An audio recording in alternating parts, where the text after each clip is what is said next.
The following stories are based on real-life events. The names of the people and companies involved have been changed to protect the safety of the storyteller. These accounts may be shocking, but are 100% true.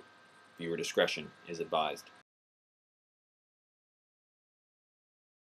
What is up, everybody, and welcome to Tales from Sales, where we talk about the worst horror stories that we can possibly think of from our retail experiences. And today, on this week's episode, I have a very special guest, my good friend all the way from Ireland, Mr. Scanner Barkley.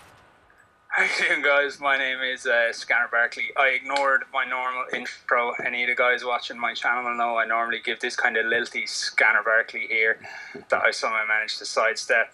But yeah, I'm an Irish gamer. I mostly play games where I get to shoot people in the face. And I have a long history of dealing with the public in assorted jobs. So hopefully I can entertain you guys with a story today.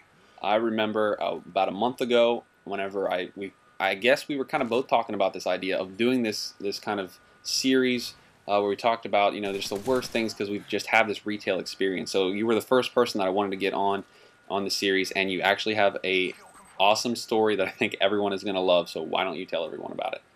Yeah, will do, man. I just love the fact that you kind of led in with the horrors of sales when I've actually got a ghost story for your subs. I think that works really well. Yeah, it does. So I used to work for this very large telecoms company, and I was in customer service, answering the phones and dealing with customer issues and complaints. And I'm in work one day, and it's getting close to the end of the day, and everyone who works knows you're looking at that clock and you're counting it down. And if you're in a call center, you're just hoping that a long call doesn't hit you. So, a call gets filtered through to me, and I answer it, and I'm chatting away to the guy, and he's having trouble making calls on his phone. So I ask him questions, and we figure out that it's only in his house that he's having the trouble. And I ask some more questions, and I figure it's the actual phone itself, and that he'll need to bring it to us and either have it replaced or purchase a new one. Whatever happens. And he eventually says, "Oh no, I should have told you this when I first rang you. My house is haunted. There's a ghost in my house." So I start really kind of putting on the professional veneer because I can't react how I want to react, which is to laugh. And I ask him, how long has the ghost been there? And it's always been there for as long as he bought the house. There had always been a ghost, and it's mostly concentrated in the sitting room because that's where the phone doesn't work the most. And it's very difficult because I'm trapped by the fact that A, he's a customer, and B, I like my job. I don't want to get fired for making fun of a customer. But this guy's adamant that it's the phone is being affected by a ghost and by nothing else. So I have to try and ask him and find a middle ground that we can both occupy, where he feels I'm taking him seriously and I feel like I'm not going insane myself because I'm talking about a ghost. So the whole team around me is laughing because everyone can overhear obviously what I'm saying in the call, and they're all looking at me going, did he just say ghost? What the hell? And my boss keeps dropping over to me. It's late now. This call lasted about an hour and a half. So I'm like an hour late from leaving work, and my boss is like, "Are you going to finish that call? Because, we got to get out of here." And I'm like, "I can't hang up on somebody. You won't let me." And this guy's too crazy to realize logically that there is no ghost in his house, and his phone is messed up because it's messed up. It's not supernatural. But I eventually got him off the phone, and it was just, there was nothing I could do for that guy because he was crazy. He was deadly serious and adamant about the ghost. Oh my goodness.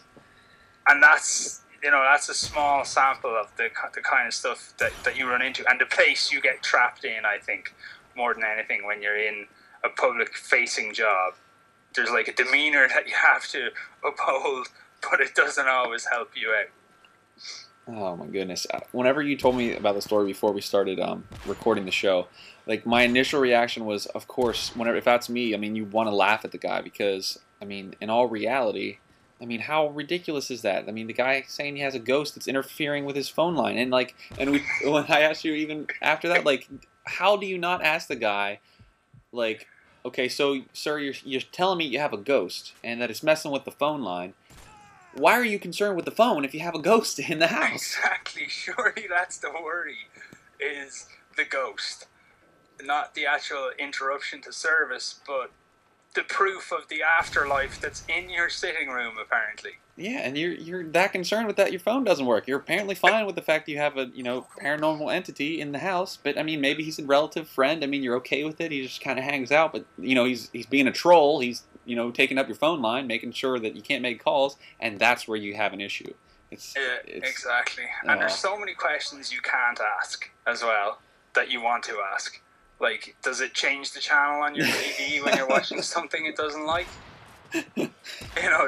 That's where you can't go, and you're constantly like biting your tongue to not say that kind of thing.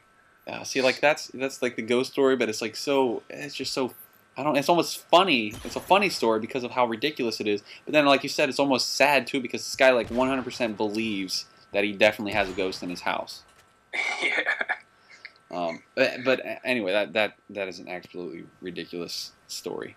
Real quick, to just kind of end off the series of Tales from Sales, I wanted to talk about one time that I got scammed by an older gentleman. I was working retail behind a cash register, and I was working with one other associate, and all of a sudden, we were working late at night. An old man bursts into the door in a huff, and he explains to us that he has a taxi cab waiting outside, that he doesn't have cash, he needs to run to the bank, but he can't let the taxi leave or they're going to call the cops, and he just needs to borrow $20 in cash so he can pay the taxi, and he'll run to the bank and bring the $20 right back. And of course we were skeptical. We were like, wait a second, he can't just give you $20 out of the drawer. But he's like, well, in collateral I'll give you my watch and my ring, and I'll be right back, and I'll pick it up and we'll exchange money.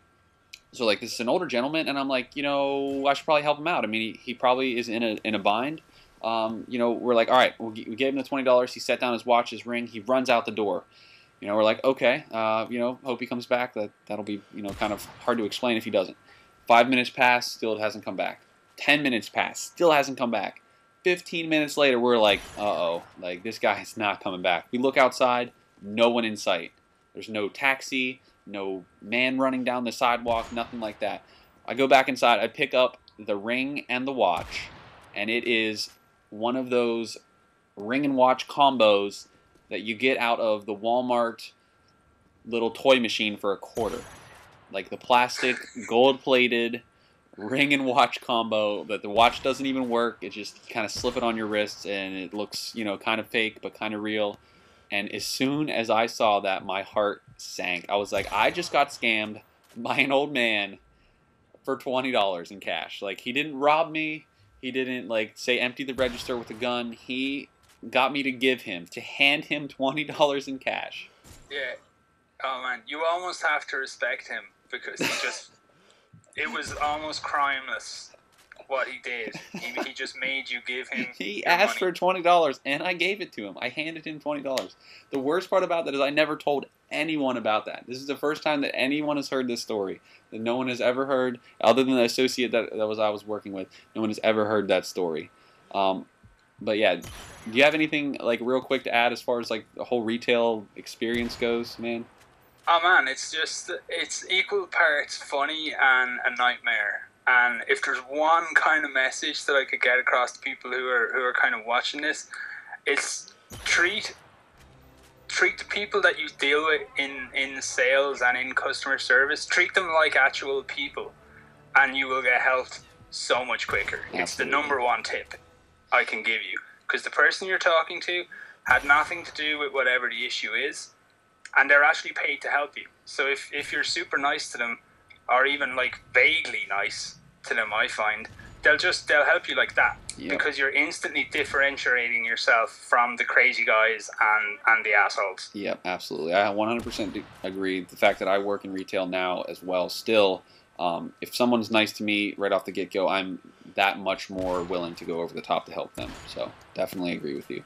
But thanks so much for coming on, man. It's been a long time since I wanted to have you on any one of my shows. Just the fact no worries, dude. It was a pleasure. Yeah, just the fact that we both have a retail experience just really worked out well.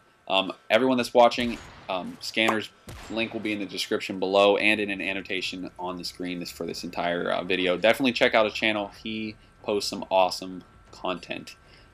Thanks, dude. Yeah, definitely one of my favorite guys to watch as well. So definitely check that out. Until next week on Tales from Sales, we are out of here.